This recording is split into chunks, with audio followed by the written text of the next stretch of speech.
आज हम equilibrium of rigid body under coplanar forces के बारे में पढ़ेंगे। कोप्लानर फोर्स मतलब कि एक ही प्लेन वाली फोर्स। जैसे कोई बॉडी दिया हो या कोई पॉइंट पी हो, ये मान लीजिए कोई पॉइंट पी है, इस पे फोर्सेस जो लग रहे हैं वो मान लीजिए एक इस डायरेक्शन में F1 लग रहा है, एक इस डायरेक्शन में F2, कोई इस डायरेक्शन में F3 लग रहा है। तो अगर ये इक्विलिब्रियम कंडीशन में है तो हम कुछ कंडीशंस हैं जिनका यूज करके अगर दो फोर्सेस दिए हों तो थर्ड वन, या फिर दो दिए हों तो उसकी हेल्प से फोर्थ वन और थर्ड वन निकाल सकते हैं। जैसे F4 भी दे दिया हो, इनमें से कोई भी दो दिया हो तो हम और रिमेनिंग दो जो हैं उन्हें निकाल सकते हैं। या फिर ये दोनों दिए हो तो हम इन दोनों को निकाल सकते हैं। इसके लिए जो महत्वपूर्ण शर्त दो होती हैं वो होता है, एक होता है फोर्स कंडीशन। फोर्स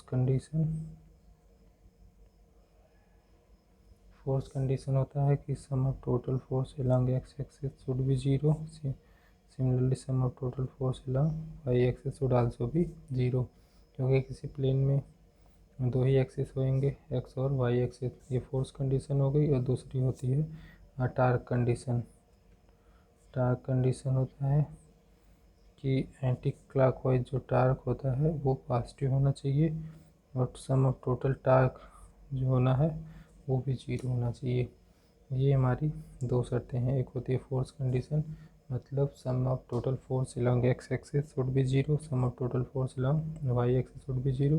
और नेक्स्ट है टार्क कंडीशन कि जो टार्क एंटी क्लॉकवाइज डायरेक्शन में लेंगे वो पॉजिटिव होगा और उसका टोटल सम जीरो होना चाहिए। अब हमें पता है टार्क टाउ जो होता है, टार्क हमारा होता है force into distance F cross are.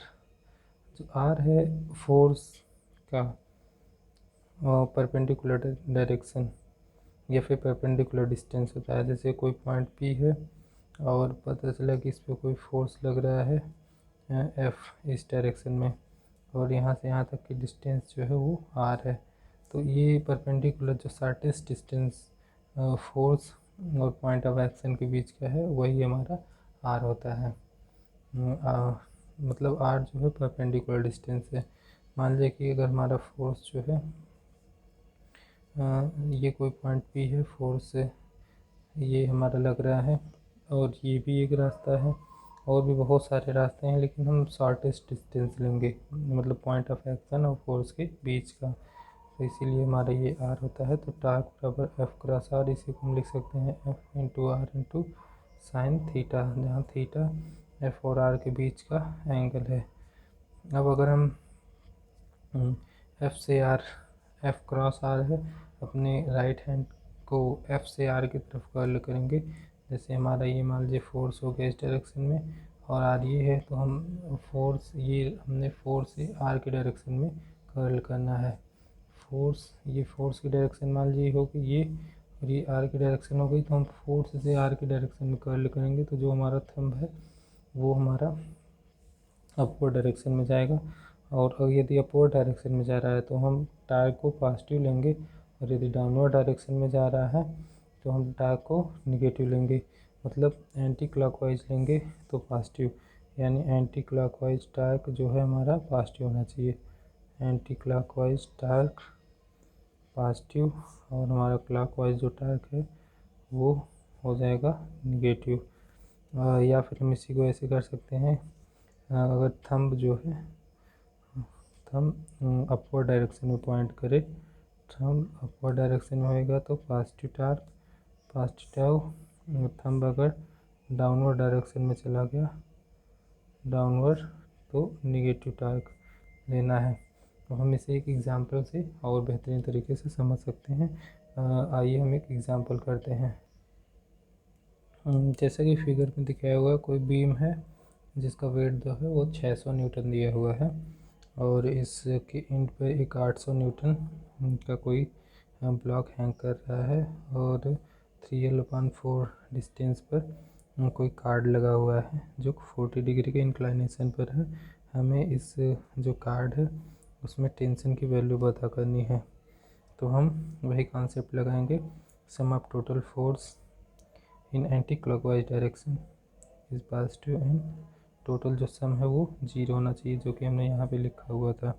तो हम अगर इसका फ्री बॉडी डायग्राम बनाएं, फ्री बॉडी डायग्राम, तो इस कदर का आएगा, ये हमारा हो जाएगा। इस पे फोर्सेस कितने लग रहे हैं, एक टेंशन लग रहा है ये, जो कि 3L/4 डिस्टेंस पर है और जिसकी वैल्यू हमें पता नहीं है। और एक फोर्स लग रहा है जो L/2 पर है। L/2 मतलब उसका वेट सेंटर ऑफ मास से हैंग कर रहा है, जिसकी वैल्यू हमें दिया हुआ है 600 न्यूटन इस टायर। और एक फोर्स लग रहा है जो कि L डिस्टेंस पे काम कर रहा है। इसकी डिस्टेंस कितना दिया है L, और इसकी वैल्यू दिया हुआ है 800 न्यूटन। ये हमारा फ्री बॉडी डायग्राम हो गया। अब हम वही कॉन्सेप्ट लगाएंगे वापस से। कॉन्सेप्ट क्या है, sum of total torque should be 0, और टार्क के लिए होता है कंडीशन F/R/sin थीटा। तो फोर्स देखिए, फोर्स की वैल्यू हो गई यहाँ पे T, और डिस्टेंस जो हो गया यानी R की वैल्यू 3L/4, और फोर्स से हम R की तरफ देखेंगे, फोर्स ये हो गया, फोर्स से R की तरफ, तो ये एंटी क्लॉकवाइज डायरेक्शन में जा रहा है, यानी T इंटू 3L/4, फोर्स की वैल्यू हो गई T, डिस्टेंस हो गया 3L/4, एंगल हो गया 40। तो हमारा हो जाएगा वैल्यू T यानी फोर्स हो गया टेंशन, डिस्टेंस हो गया 3L/4 इंटू साइन 40 डिग्री, और ये हो जाएगा पॉजिटिव क्योंकि एंटी क्लॉकवाइज डायरेक्शन में था।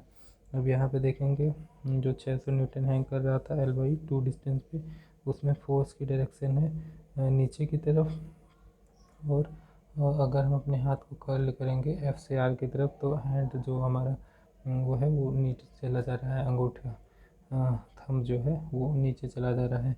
देखिए अगर 600 को हम ऊपर कर लें और ऐसे कर्ल करें इस दिशा में तो ऊपर जा रहा है, बट वो फोर्स की डायरेक्शन नीचे करेंगे यानी ये, तो हम ऐसे कर्ल करने पे हमारा थंब नीचे चला जा रहा है, यानी ये हमारा नेगेटिव हो जाएगा।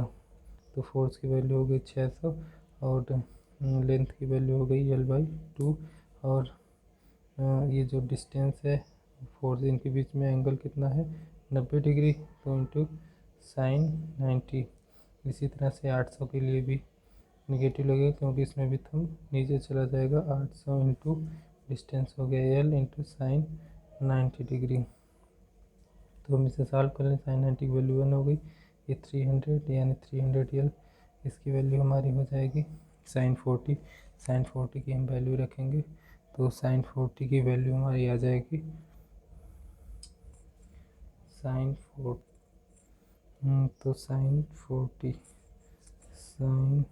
40 की वैल्यू हमारी है 0.6427 इंटू